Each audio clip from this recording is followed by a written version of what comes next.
Good afternoon, and thank you for watching the Johnny O Show. I have a quick tip for you today.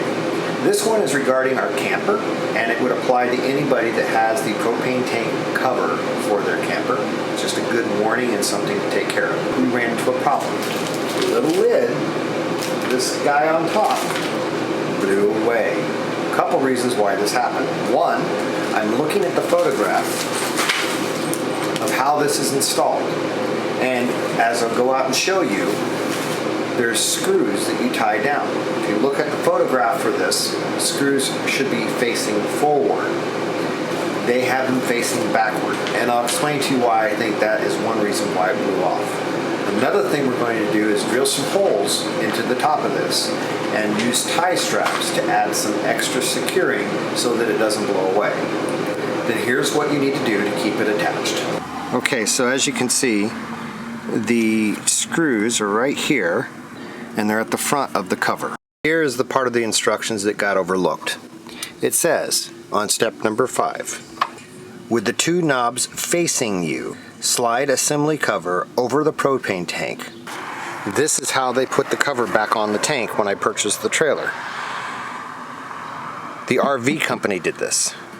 They had removed the cover from the tank to put the hitch equipment on. And when they put the back cover back on, these are not facing you. These are facing the trailer now. So they put the cover on backwards. Here's why that was the problem. Here you see my new lid, and it just clips into place. These little clips are not designed to take the pressure of air flowing under this lid and pulling up on it, and it'll just rip them right off. However, if the screws were at the front, the screws would have been holding this down, the clips would have been at the back. So what I'm going to do to fix this is I'm going to turn this around. I'm going to take this off, turn it around so that these are at the front. So there you go. Now I have the new lid attached. The thumb screws are at the front facing towards me, and the weaker attachment, the hinges, are towards the back.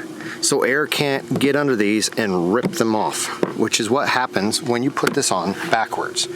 So in addition to that, I have these holes here because it's designed to put these screws on either side of the compartment. However, you still need to have these towards the front.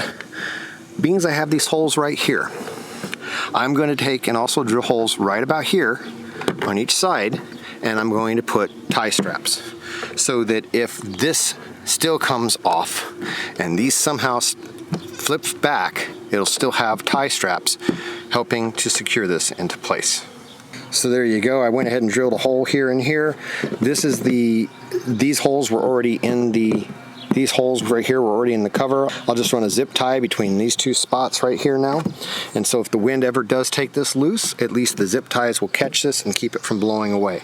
However, as long as you have these two thumb screws in the front, as it clearly shows in the instructions, you shouldn't have an issue with this blowing off.